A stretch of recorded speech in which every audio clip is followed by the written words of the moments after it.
And you were pretty much born here, yeah? Yeah, it's 60 years now. Yeah. So, what are the big changes since?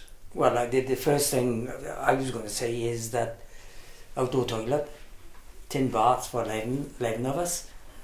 So we all washed in the same bath, tin bath in front of the fire, and no hot water. Tin bath, fill it with hot water, warm it up on the fire. How old do you know? You're like 60, so it was like 60 years ago. Well, I was 3 living in Langdevelop Road, and that's where we did have photographs of them.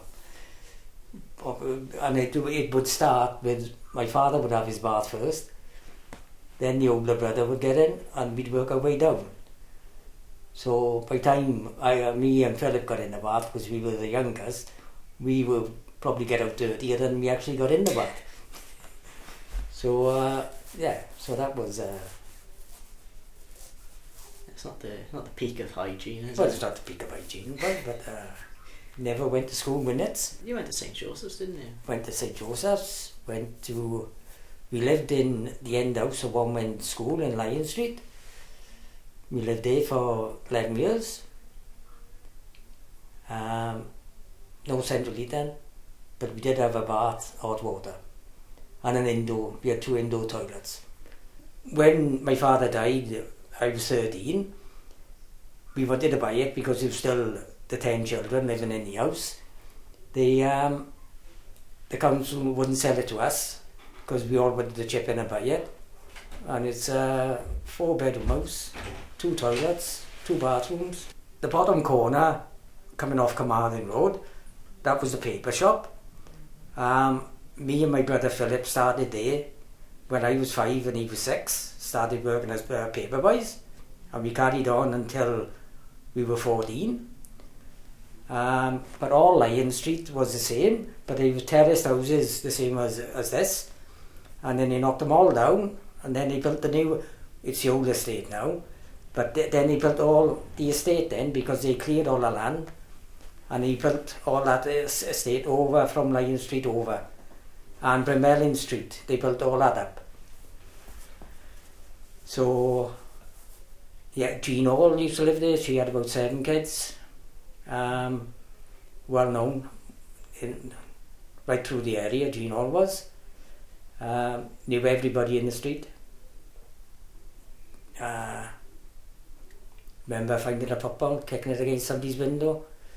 Woman came out, gave me an eye-in. I was about 7. Policeman walking up.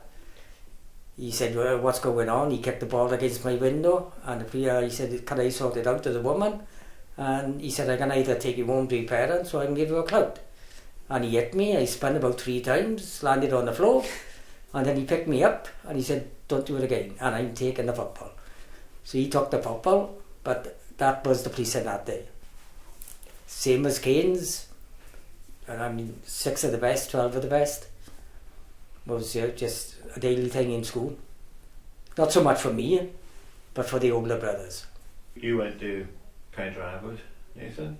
Yeah. What was discipline like there? I don't remember. There wasn't much of it. If you might get held in for break maybe, but unless you'd like got in a big scrap or something, or done something quite, I don't know, if you got in a scrap or something you might get detention or something. I can't really think. That's probably about it really. I remember one boy had the police pulled in, but that's about as much as I can remember. It was definitely no 12 of the best in the morning. No, you know, I had the top of the park where the swings are now used to be all roses, and nobody would touch it. No kids would go over there and touch the rose bushes because they'd find out who done it, and they'd have an idea of the families around here. Well, you think about how many times all the stuff over there has been melted down and stuff, set on fire and all that. Like, and to my knowledge, nothing's come of it. No, they never caught anybody. If you go in the park now, on the left-hand side, far corner, you've got all that concrete patch. Well, that used to be the parky shed, and he was there 5 days a week. He used to start at 8 in the morning, finish at 4:30. So you had the park, he used to do all the roses and the bushes and cut the grass. I remember it was like my 6th birthday, my 6th birthday or something, and I remember Nan telling me, well, for your birthday, because the park had just been done, and she came at me, oh, well, for your birthday, we got you a park. I remember the park just being there, and Nan telling me it was my birthday. I remember going up to all the kids, all on the all playing on the stuff, going, you know, you're lucky I'm letting you play on my playground and stuff.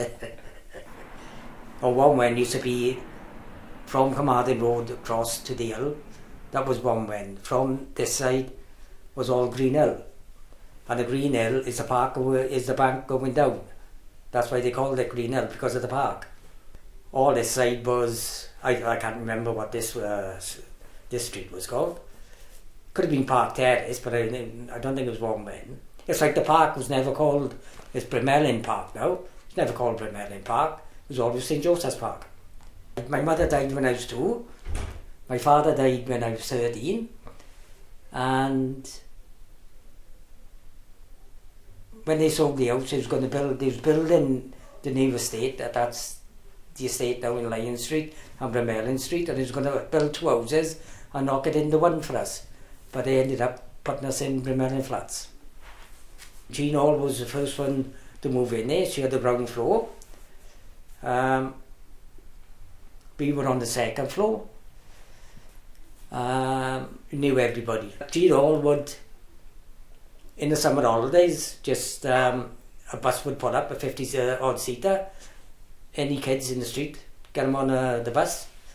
Nobody had money, no food, nothing, after post call.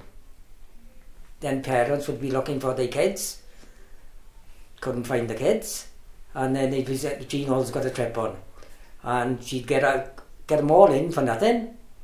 And she'd go up and feed them all day, going to hot dog vans and everything.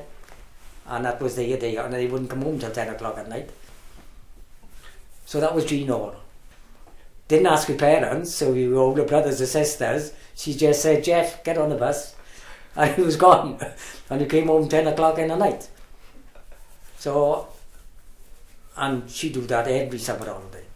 Well, I think if someone rounded up a bunch of kids on a bus, I think they'd be in jail for a pretty decent amount of time, probably. No. She'd go up to Llangadalock Road where all the Murphys lived, and she'd just get all those kids, the Thomases, the Murphys, and she just fill, when I say 56-seater bus, they're probably about 100 on it. Yeah, but what I'm saying is that couldn't happen now. If well, it that wouldn't happen now, obviously it'd be a big kick-off and no one would, everyone well, it wouldn't happen today. No.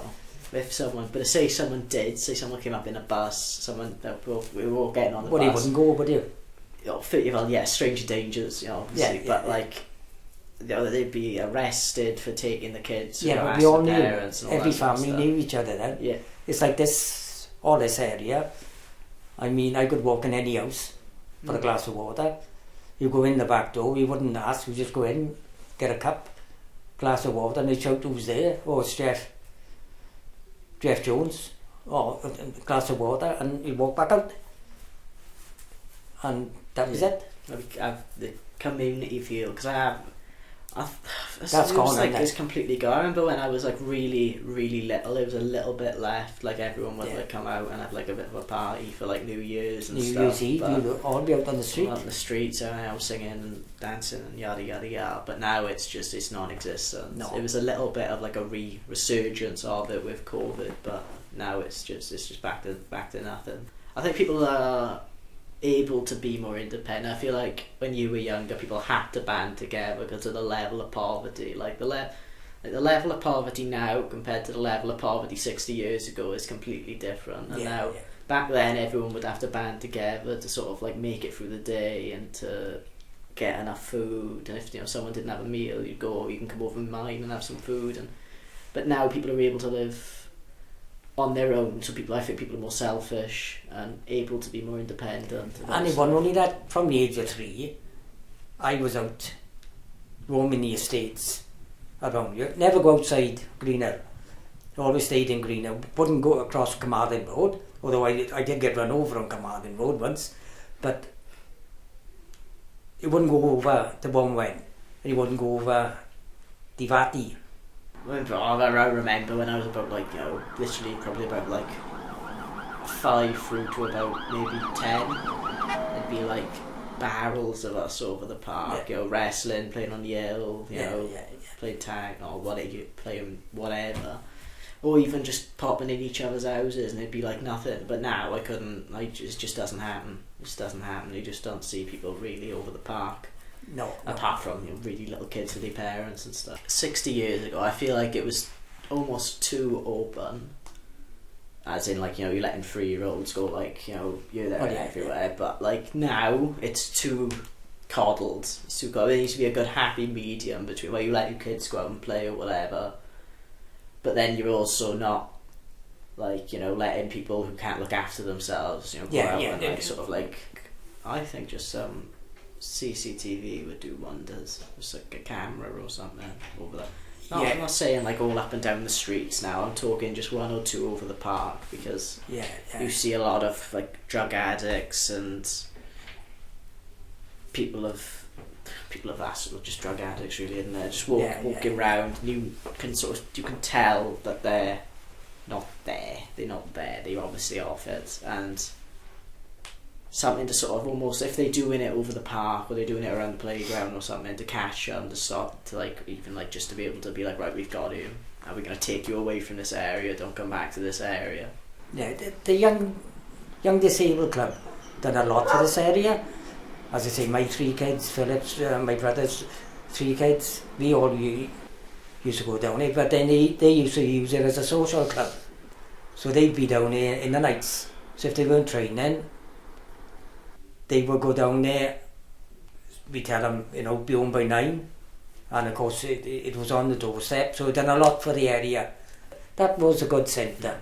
Or even like we got one right over the road, like we got the little community centre over there. If they did something with that, but that's never used, is it? Well, this is it. But if they used it, because it's such a great thing to be there, and it could be used so well, but it's just sort of like left there for like the occasional project that's done like every like 6 months or something. I will say never used, apart from with like there's like a church thing that happens every now and again. Oh, that's every Sunday, So, but apart from that, it's like completely wasted. Yeah, I will say that with the Young Disabled Club, it was out of the way, so the kids could all do what they wanted. They weren't pestering people. Where that is now, where the older people in the street now think, well, we don't really want these youngsters around here. It could be used so well, but I remember it's like we used to have all the parties. All the birthday parties. You know, everyone in the family had parties over there, like, you know. And now it's just sort of like there. It's almost like someone's just like sort of thrown a big brick cardboard box over the park. It's not because of COVID. No, it was years before COVID. It was just completely wasted. But it would be nice to use it again, wouldn't it? It needs to be used for something. It's just a waste. It's just a waste. Yeah, we did start a disco down the church hall, St Joseph's Church Hall, but that was every Thursday night. But the old people complained then. The kids going home at 9 o'clock, and there's a couple of fights breaking out, and a couple of cars got damaged. So it ended up we had to close it down then. I think Kenny, Angela, Bernard Rees, me and Kat used to help on it. Anybody up to 16, but then you had the 17 and 18 year olds coming down then. Well, they stopped it then, so that was it.